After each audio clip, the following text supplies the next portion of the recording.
Alex Eala off. 72 hours before that match, the headlines were not kind. Eala had just lost in Strasbourg, her final clay warm-up, her last chance to arrive in Paris with momentum, and she left that court having surrendered a first-set lead she should have converted. One outlet called it arguably the most disappointing result of her clay swing. This was her second French Open main draw. Her first, in 2025, ended in a first-round loss to Emiliana Arango, a match she wanted desperately to erase. And now, after 4 days of practice and silence and preparation, the draw had handed her the one name no algorithm, no pundit, no ranking model said she should beat. Here is what the tennis world decided before this match started. Iva Jovic wins, full stop. The logic was airtight on paper. Jovic had just come off the best result of her career, a quarterfinal run at the Australian Open in January 2026, where she carved through the draw until Aryna Sabalenka closed the door in straight sets. She had Charleston, she had momentum, she had the backing of the most decorated player in the history of this sport, Novak Djokovic, who had watched her matches, analyzed her game personally, and told the world, this player will be number one. Tennishead.net looked at Eala's side of the draw and wrote plainly that it had not been kind to her. And then there was the surface. Red clay, Roland Garros red clay, the slowest, heaviest, most punishing variant of a surface.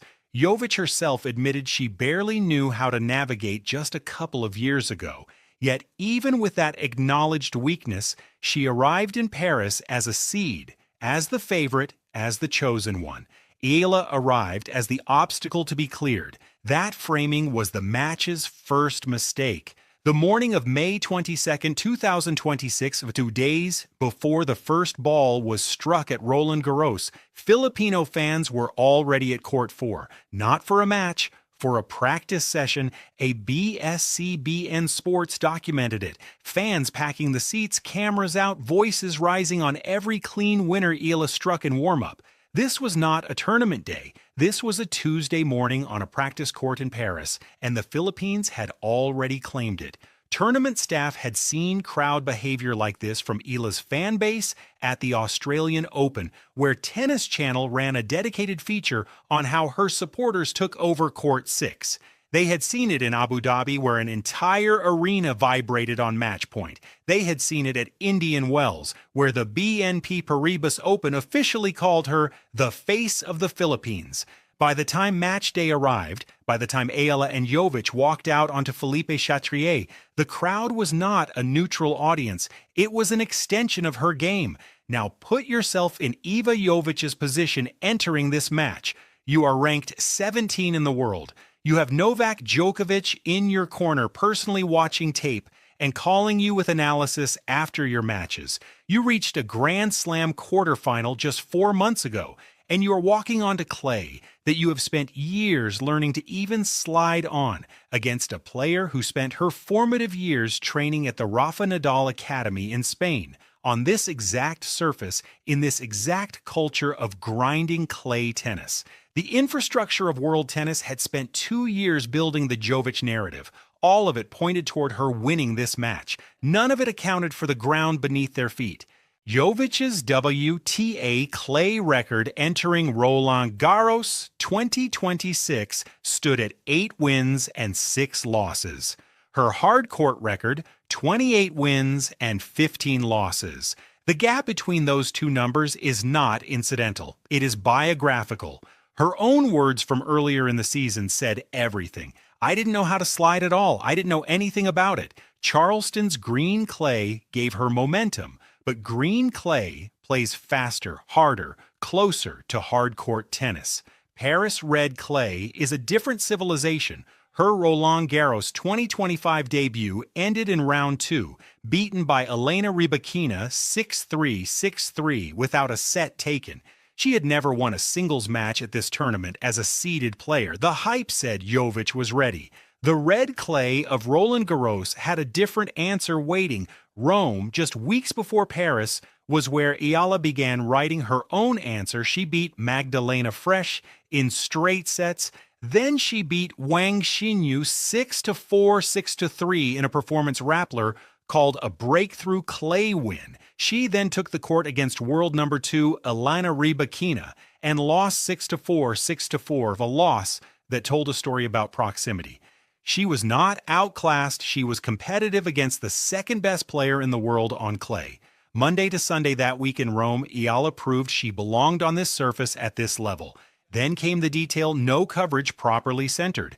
Eala and Jovic had played doubles together twice in 2026. Auckland, where they defeated Venus Williams, and Alina Svitolina on their way to the semifinals. Indian Wells, again as partners. You do not play doubles with someone without learning how they breathe under pressure, how they construct a point from the baseline, where their second serve sits, how they react when a rally goes long. Eala had not just studied Jovic from across a net. She had stood at the same net side by side watching everything, and none of the pre-match analysis factored that in. You saw what was coming. The people who had been watching Alex Eala all season, through Abu Dhabi, through Indian Wells, through Rome, already understood that this result was not a shock. It was an arrival.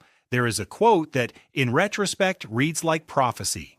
Iva Jovic, ranked 17 in the world, Djokovic-backed, seated at Roland Garros for the first time in her career, sat down with Tennis Channel at the Miami Open in 2026 and talked about what it was like to play doubles alongside Alex Eala. She did not talk about tactics. She did not talk about clay or rankings. She said, I told her that I was like, Alex, y'all, I know, it's amazing. I told her that. I was like, dude, I'm so excited for this doubles because I love the Filipino fans too. Dude, I'm so excited for this doubles because I'm about to have like the most support I've ever had for a tennis match. So I know they're there for her, but I love the Filipino fans too, and I feel a little bit adopted when I play doubles with her. Read that again. The player that every tennis media outlet had picked to win this match, who had Novak Djokovic personally analyzing her footage, who had a Grand Slam quarterfinal on her 2026 resume, was telling the world that she had never felt a fan base like Alex Eala's.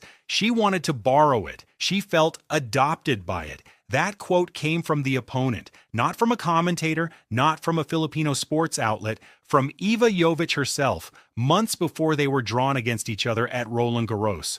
On match day, those fans were not available for borrowing. They belonged to one player, and the weight of that was the sound of Philippe Chatrier, filled with voices that had crossed oceans to be there, was something no ranking system had ever found a way to measure. What happened at Roland Garros on that day in May 2026 was not just a first-round result in a Grand Slam draw. It was a structural event in the history of where tennis champions come from. The WTA Tour was built around certain nations. The maps of the draw sheets across the last 50 years read like a geography lesson in traditional tennis power. The United States, Russia, the Czech Republic, Spain, Germany, Australia, Southeast Asia had no Grand Slam tradition, no WTA 1000 host, no heritage infrastructure. The sport was never designed with Manila in mind. Alex Eala's run at Roland Garros 2026, starting with this result against the number 17 seed, represents something the WTA's organizers are now being forced to acknowledge.